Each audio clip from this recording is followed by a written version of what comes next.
Hello friends, welcome to DK study point. मैं DK Deepak. जैसा कि आप देख रहे हैं, हमने कल इससे पहले वीडियो में जो बताया था परिमेय संख्या मतलब संख्याओं के बारे में बताया था, संख्याएं किस प्रकार की होती हैं।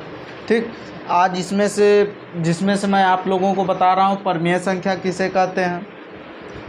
परिमेय संख्या और परिमेय संख्या के बारे में बताऊँगा। परिमेय संख्या किसे कहते हैं, जैसे कि हम जानते हैं पहला फैक्ट क्या है इसमें, परिमेय संख्या रेशनल नंबर। परिमेय संख्या को इंग्लिश में रेशनल नंबर कहते हैं। परिमेय संख्या होती क्या है? ऐसी संख्या जिसे हम p/q के रूप में लिखें। ऐसी संख्या जिसे हम p/q के रूप में लिखें और q हमारा बराबर ना हो 0 के। q not is equal to 0। ठीक, अर्थात q बराबर नहीं होना चाहिए 0 के। अर्थात इसका जो परिमेय संख्या है इसमें क्या होता है कि हर जो है 0 नहीं होना चाहिए। किसी भी परिमेय संख्या का हर 0 नहीं होना चाहिए, तभी वह परिमेय संख्या कहलाएगी। जैसे कि एग्जाम्पल में देख लीजिए, एग्जाम्पल में होता है क्या है, जैसे कि हम ले लिए 5 ले लिए। तो इसका देखिए हर क्या, जिसका हर कुछ नहीं उसका हर तो 1 होता है ना। भिन्न में यही खासियत है, जिसका हर कुछ नहीं उसका हर 1 होता है। और जैसे कि अगर ले लिए 6 तो 1 हो जाएगा। अगर जैसे हम ले लिए 22/7, यह पाई का लगभग में मान है, लेकिन अगर यह पाई का चिन्ह आ जाए तो यह अपरिमेय हो जाए, चूँकि यह पाई का लगभग में मान दिया गया 22/7। ठीक, और जैसे कि हमें यहाँ लिख दें √16 हो गया।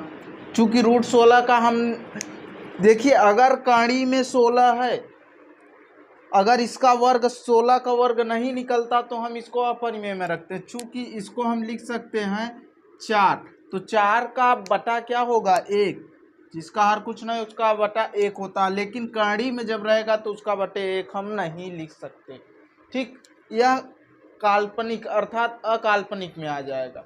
इसकी सिर्फ इमेजरी नंबर हो जाएगा, इसे हम कल्पना कर सकते हैं बस। ठीक, जैसे कि हम देखते हैं कि परिमेय संख्या कौन कौन सी होती है। जैसे हमने पहला फैक्ट जाना कि p/q के रूप में होना चाहिए और q बराबर नहीं होना चाहिए 0 के।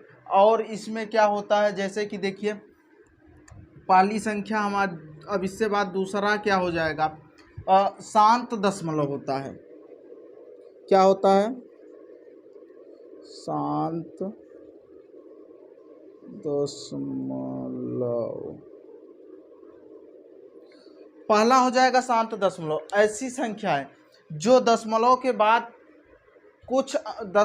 कुछ अंकों बाद कट जाती हैं। जैसे एग्जाम्पल में देख लीजिए,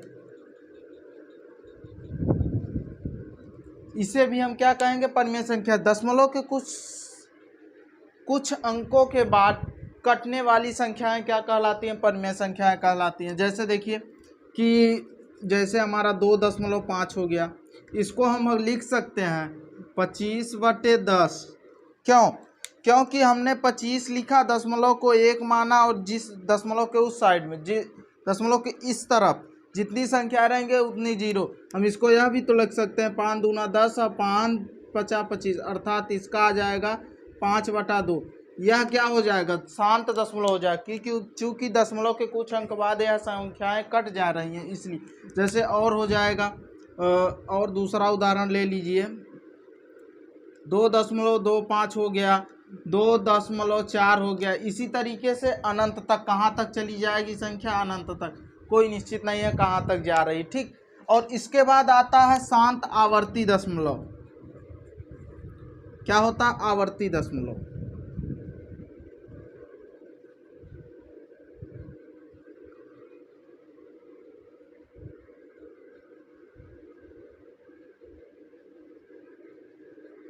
आवर्ती दशमलव क्या होता है? ऐसी संख्या है जो दशमलव के बाद संख्याएं क्या हो, रिपीट करने लगे, उसे भी हम परिमेय संख्या कहते हैं। उसे भी हम क्या कहते हैं? परिमेय संख्या। जैसे देखिए, हमने बताया क्या आवर्ती दशमलव होता क्या है? दशमलव के कुछ मिनट बाद, जैसे मान लीजिए दशमलव के कुछ अंक बाद, जैसे 2.7777 यह आने लगा और यह कभी कटेगा नहीं, अनंत तक जाएगा। तो हम इसको यही लिखते हैं ना, 2.7 के ऊपर बार। यही कहते हैं ना। तो चूंकि इसका बार जो बार होता है तो इसको हम यह लिख सकते हैं 27/9, जिस पर बार होता है उसका हमारा संख्या क्या हो जाएगा, 9 हो जाएगा। ठीक, और जिस पे बार, और इसमें देखिए यह -2 भी हो जाएगा। इसका नियम है कि जिस पे दशमलव किस तरफ जितनी भी संख्याएं रहेंगी, चलिए इसको बाद में बताएंगे, इसको आप लोगों को बाद में बताएंगे। जैसे मान लीजिए 0.7 हो जाएगा, 7 7 7 7। अगर इस तरीके की संख्या दी गई है और कहाँ तक जा रहा है, अनंत तक, तो इसको लिख सकते हैं 0.7 के ऊपर बार, तो इसका मान क्या आएगा, 7/9। ठीक, इससे पहले वाली जो संख्या हमने दिया था उसका नियम है, उसको हम पढ़ाएंगे, लेकिन इससे पहले वीडियो में हम आप लोगों को पढ़ा चुके हैं। देखिए उसका नियम क्या होता है, 2 दशमलव, अगर ये 7 दिया है, 7 7 बार आ रहा है या बार दिया गया है इस पर, तो इसको हम लिख सकते हैं 2 धन, और इसको लिख सकते हैं 27 -2 बटे, और क्या लिख सकते हैं, 9। यह लिख सकते हैं, इसको इस तरीके से करेंगे। ठीक, इसका नियम अलग है, इसको बताएंगे बाद में। चूंकि दशमलव का पार्ट है तो इसमें दशमलव को में बताएंगे। ठीक, हमने बताया का आवर्ती दशमलव क्या होता है, जो दशमलव के बाद वही संख्या बार बार रिपीट हो उसे हम परिमेय संख्या में रखते हैं, उसको क्या करते हैं, परिमेय संख्या में रखते हैं। अब चौथा नंबर क्या आएगा, एक और आता है इसमें, जो कि होता क्या है, क्या होता है, शांत दशमलव, अपरिवर्तित दशमलव हो गया, इतना है।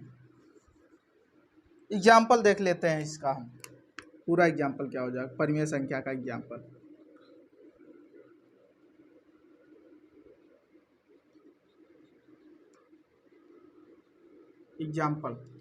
एग्जाम्पल क्या होगा, जैसे परिमेय संख्या में हमारी क्या हो सकती है, 5 भी हो सकता है।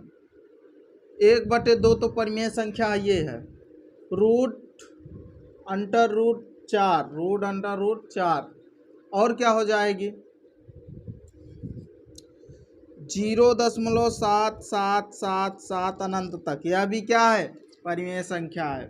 और क्या हो जा सकती है, और क्या हो सकती है, जैसे 22/7, यह किसका मान है। और सुनिए, अर्थात इसको इतना तो हम कर सकते हैं, और देखिए हम इसके आगे यहाँ पर लिख रहे हैं, जो कि आती हैं संख्याओं में, प्राकृतिक संख्या,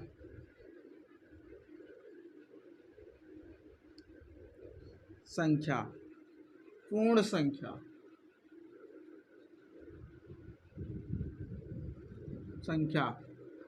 पूर्णांक संख्या,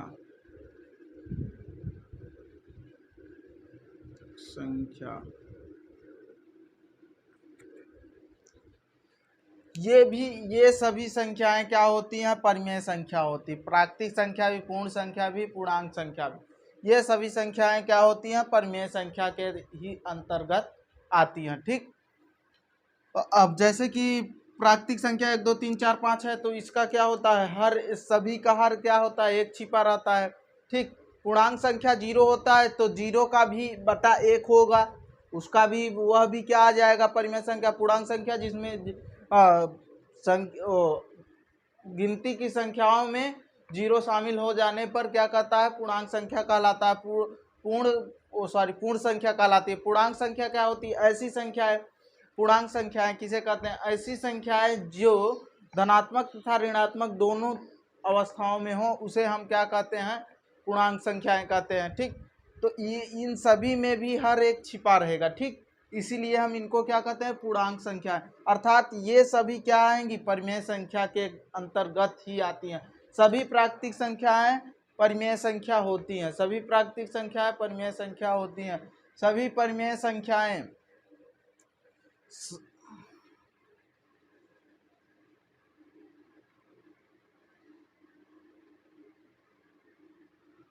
सभी परिमेय संख्याएं प्राकृतिक, पूर्ण, पूर्णांक, शांत दशमलव, आवर्ती दशमलव परिमेय संख्याएं हो सकती हैं। यह ग्रुप डी में पूछा गया क्वेश्चन है कि प्राकृतिक संख्या, पूर्ण संख्या, पूर्णांक संख्या क्या परिमेय संख्या में आती हैं। तो हाँ, यह तीनों संख्याएं परिमेय संख्या में आती हैं बस। ठीक, अब इसके बाद मैं अपरिमेय संख्या पढ़ा रहा हूँ इसी वीडियो में।